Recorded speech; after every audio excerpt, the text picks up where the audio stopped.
There's a huge number of YouTube myths that too many beginners believe in. Some myths have been around for years and some of them are quite new. It doesn't really matter because such myths will definitely not be good for your channel, and often they can even be harmful for your YouTube growth strategy. It's a terrible shame that these myths continue to live and no one debunks them. So I've decided to stop it. Watch this video to the end and maybe everything you knew about YouTube will turn out not to be true. Hi everyone, my name is Roman and you're watching the Movavi vlog, your go-to channel for making greater videos and boosting your YouTube channel. And today we're going to talk about popular misconceptions about YouTube. Myths about how the algorithm works, what you supposedly have to do if you're running your YouTube channel, and what you cannot do. Let's not waste a minute. Here's the first myth I'm going to break down for you. Myth number 1. Likes and comments matter. They don't really. For some unknown reason, thousands of YouTubers are still asking their viewers to like and comment below the video. Okay, maybe they just enjoy likes and comments, but no, they emphasize that by doing this, you, the viewers, are helping to promote that video and bring it to the top so more people will watch it. Not true. In fact, the only two things that help promote videos on YouTube are CTR and watch time rates. That is, how often people click on your video and how long they linger on a video and watch to the end. Nothing else affects how YouTube promotes your video and how many impressions it gains. YouTube is a business. The only purpose of the algorithm is to make viewers stay longer on a video and therefore watch more of the ads that YouTube earns from. And if your video helps YouTube to do that, that is, it attracts more people and makes them spend more time watching it and therefore watch more ads, the algorithm will promote your video more actively. Likes and comments have nothing to do with that. Actually, it's clearly stated in the YouTube Studio. It says the number of impressions is affected by CTR and watch time, nothing else. Myth number 2. Search engine optimization helps gain views. It really doesn't. I know many YouTube experts from 2015 or 2017 try hard to prove me wrong, and it really did work 5 or 6 years ago, but back then YouTube was completely different. Let me tell you what SEO is really for. Relevant keywords help the algorithm to determine more accurately what a video is about and for which queries it can be ranked best in YouTube search. This is where the role of SEO ends. And even for this purpose, spending your time on making keywords is not necessary. YouTube has long been able to collect all the metadata and keywords automatically from the audio in the video, and it's very good at ranking videos even without a single letter in the text or description. That's not to say that the tags and descriptions don't matter at all, but don't draw any casual relationships in your head between which video got more views and which tags you wrote under it. Myth number 3 is also a great one and I cannot wait to bust it, and I will right after a short announcement from the Movavi vlog team. Finding intuitive and accessible software to edit your YouTube videos with is easy, I'm pretty sure. And there's also good news. Right now, the Valentine's Day sale is underway on the Movavi website. There are a lot of things to check out. I mean, not only themed effects for romantic videos, but also a number of Movavi best sellers.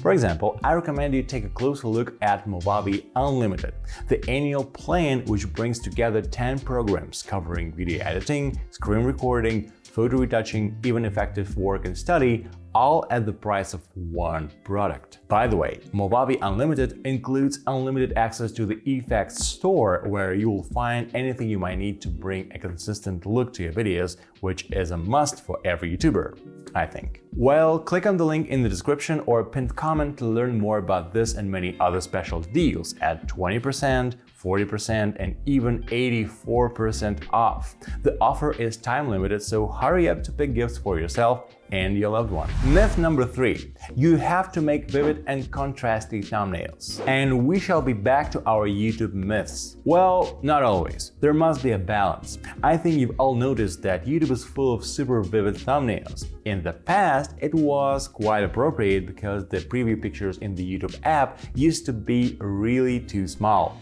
But since then, The mobile version of YouTube has changed, and with it, the trends in thumbnail design have changed too. Today, your video preview isn't just supposed to be the brightest spot in the feed, it has a more important job to do. Present information in the best way, be the fastest to read and easiest to understand, and most importantly, engage the viewer in such a way that they cannot pass by without clicking on your video. Myth number 4. How many and how often you publish videos affects gaining views. I know a lot of people think that the amount of video content they publish on a channel will determine how often this video is shown in YouTube recommendations.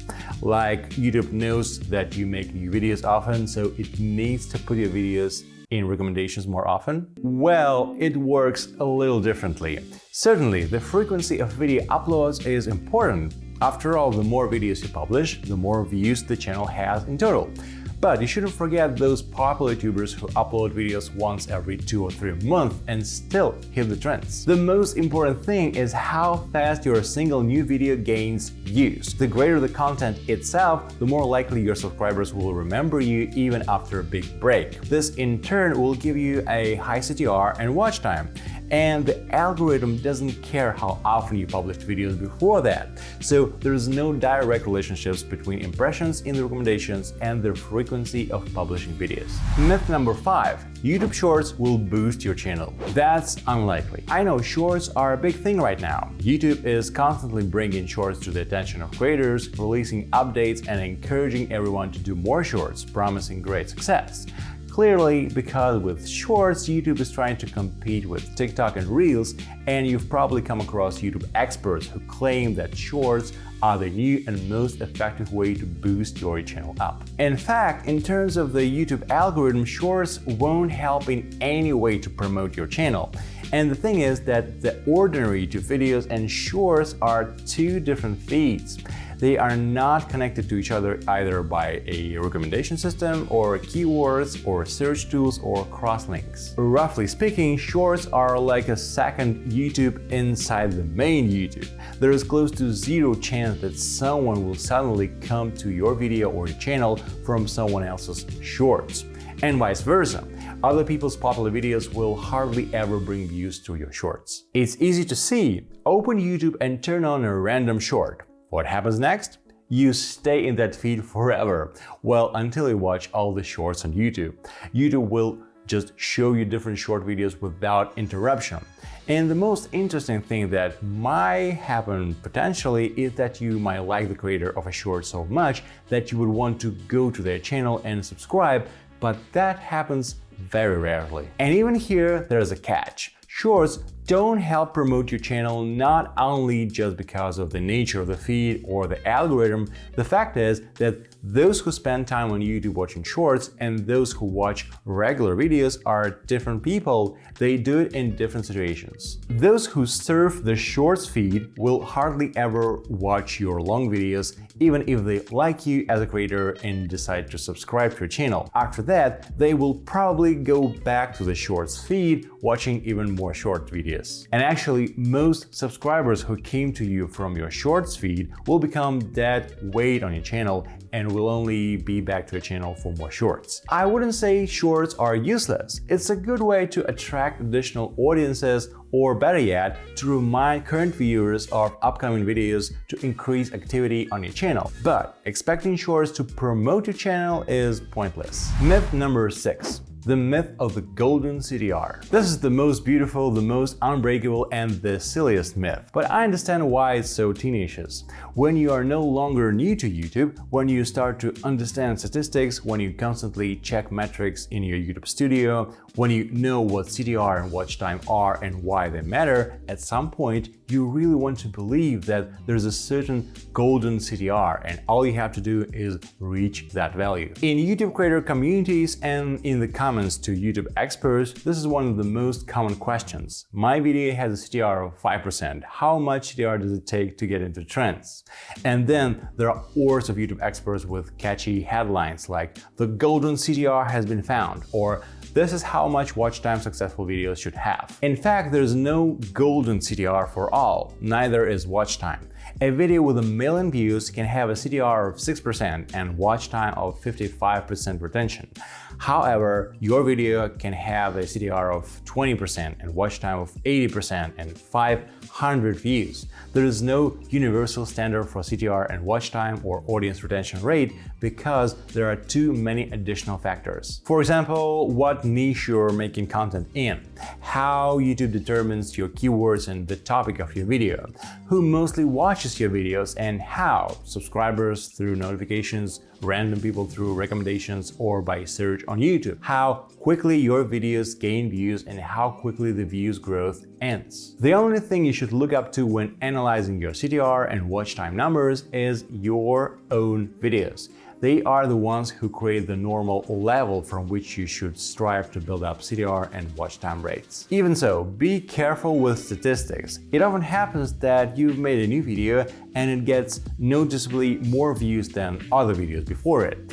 And then you see that the CTR and watch time rates of the new video are lower than the old ones. Don't worry. It probably means that at some point the video started gaining views faster and YouTube gave it extra impressions. Maybe too many impressions for a not so relevant audience that wasn't very interested in the video. So CTR and watch time rates got lower. It's still a success, and a video like this should definitely be made again. Take a look at the graph to see how CTR and watch time rates have changed over time, and don't worry about the overall numbers getting lower. Roughly speaking, if your CTR suddenly dropped, it's either very good or very bad. But there's no such thing as a golden CTR. Now that we've busted all the major myths about YouTube, it's time to think about channel safety. Check out this video where I talk about how to securely protect your channel from being stolen or hacked. Take care, I will see you very soon.